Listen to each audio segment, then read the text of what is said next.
Kami dari Departemen Soskom ingin memberikan beberapa pertanyaan buat acara kajian akbar online di Departemen Kerohanian.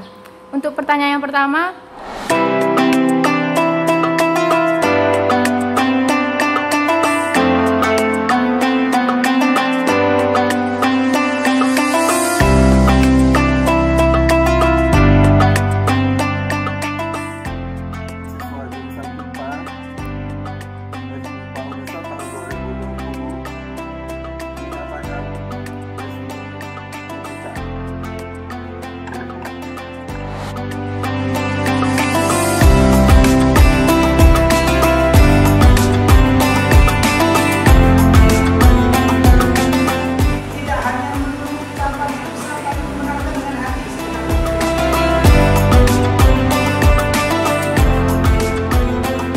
kemudian kalau ada kata sambung, mesti ada kata putus secara lawan. Jadi yang dianjurkan adalah menyambung, bukan malah memutus.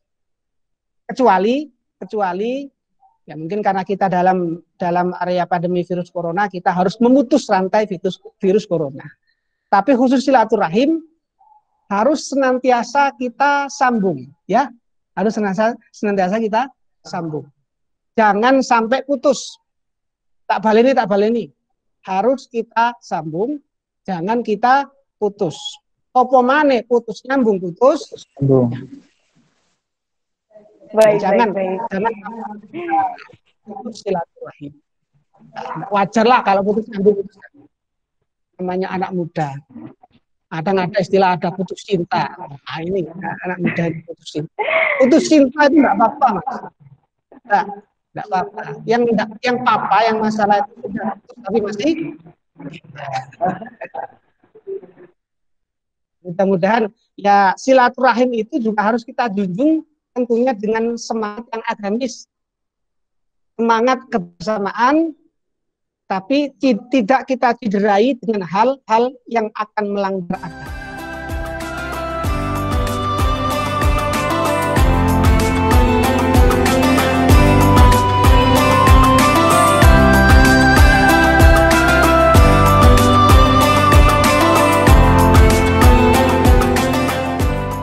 Kita butuh orang lain.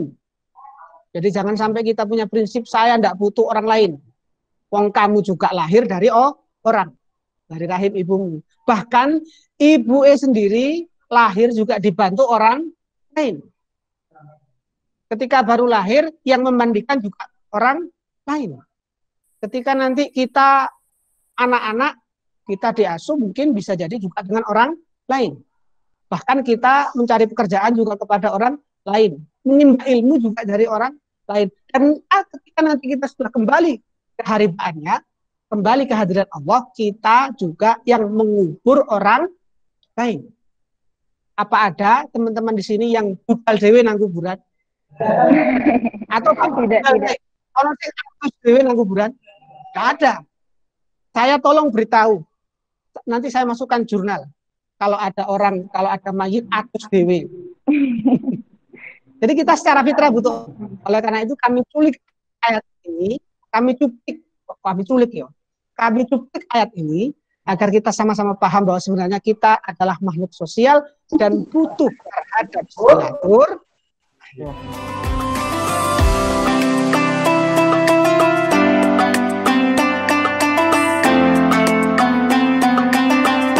Memperpanjang umur, terutama yang kaitannya dengan umur, itu kemungkinan ada dua hal. Tafsirannya ada dua hal. Yang pertama, maksudnya apa dipanjangkan umurnya? Allah itu adalah zat yang menciptakan umur. Otomatis segala macam sesuatu adalah terserah Gusti Allah. Bahkan dalam ayat lain, dalam surat Ar-Ra'd, nanti bisa dicari dalam Quran, Allah Subhanahu wa taala berfirman, "Yamhaqullahu ma yasha wa yuthbit wa 'indahu ummul kitab." Allah mau menghapuskan segala sesuatu, terserah Allah. Dan juga wa yuthbit, menetapkan sesuatu juga terserah Allah. Wa indahu ummul kitab, dan disitulah Allah yang mempunyai, hanya Allah yang mempunyai ummul kitab. Oh, bahasa kita Al-Quran. Karena kita sudah dicatat di Lauhil Mahfuz umurnya mungkin 80, bisa jadi karena berkat silaturahim umur kita bertambah. Ya kalau enggak 80 lah, 80 lebih sehari lah. Atau bisa nambah 90. Ya, kan itu sudah bonus buat kita. 10 tahun, sangat terasa banyak. Dan itu sempat dipraktekkan oleh para masyayikh dan para ulama. Kemudian tafsiran yang kedua, yang dimaksud dengan bertambah umur karena silaturahim, itu bukan nominal atau kuantitas umurnya yang bertambah, tapi adalah keberkahannya yang bertambah. Umurnya sama, usianya sama, matinya mungkin tetap dalam waktu yang sudah ditetapkan oleh Allah, tapi kegunaan dan berkah umurnya jauh melampaui batas.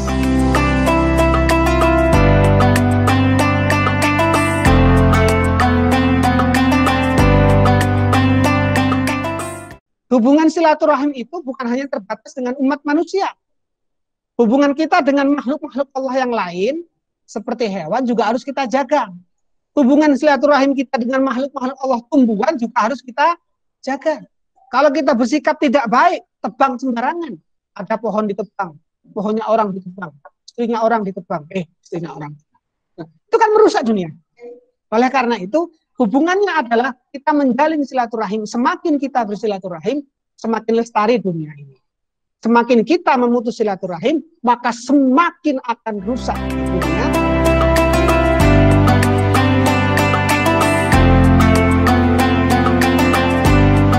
Wajib berbuat baik kepada siapapun, kepada apapun. Ini yang jarang kita sadari. Jadi pertama kita harus berbuat baik, berhusnudzon, selalu menolong kepada siapapun dan kepada apapun.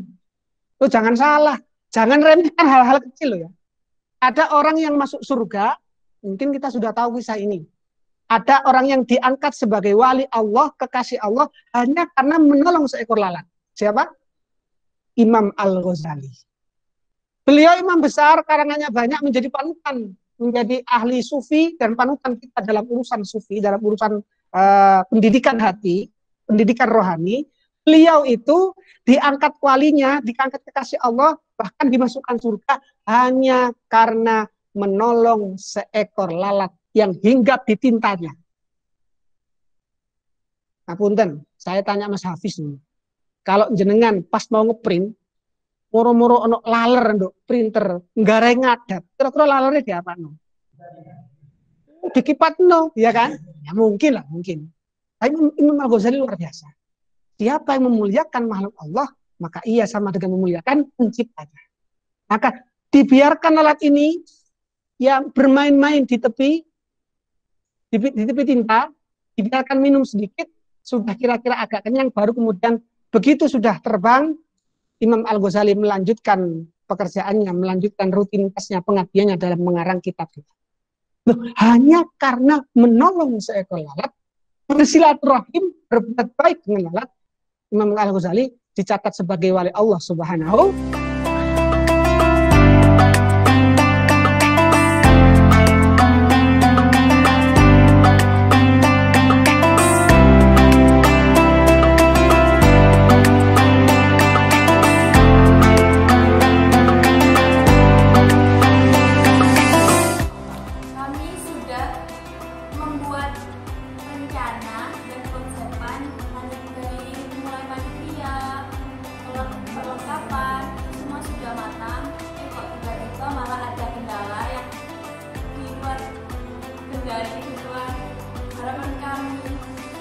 Jadinya acara kajian online ini menjadi online. Persiapan untuk online ini dilakukan secara mendadak. Kita kan pertamanya sudah offline, panitia sudah terbentuk. Namun pada saat berubah menjadi kajian online, semua itu dirombak ulang. Dari panitia itu yang sebenarnya dari konsumsi diadakan untuk konsumsi karena diadakan di bulan puasa juga dan dilakukan secara online. Kemudian kan berpengalaman dari tahun-tahun kemarin kan kita hanya melakukan sebagai offline, belum pernah melakukan online. Ini adalah pengalaman pertama kita di HMJ untuk melaksanakan kajian akbar online 2020. Untuk kesan dan pesannya dari kajian akbar ini bagaimana?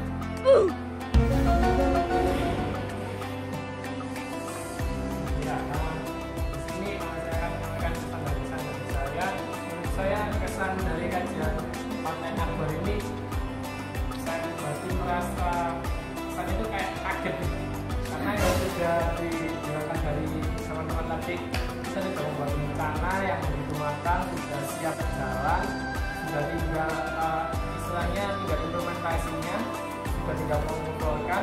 Ternyata kita dengan ritualnya yang sangat sederhana, kita banting setir mengubah konsep karena itu tadi mungkin sudah dijelaskan karena peraturan dari pemerintah yang melarang menggunakan mengumpulkan massa karena adanya pandemi ini. Kesannya juga itu harus ya benar-benar kaget gitu, karena yang terpenting itu sebuah komunikasi antar karena saya dari si konten sendiri itu harus berkoordinasi dengan semua pihak, dari mungkin dari TikTok dan acara dan lainnya untuk saling mengkoordinasikan lebih kuat lagi, karena yang dilakukan adalah sebuah komunikasi. Kami dari Departemen Peradilan mengucapkan terima kasih. Wassalamualaikum warahmatullahi wabarakatuh.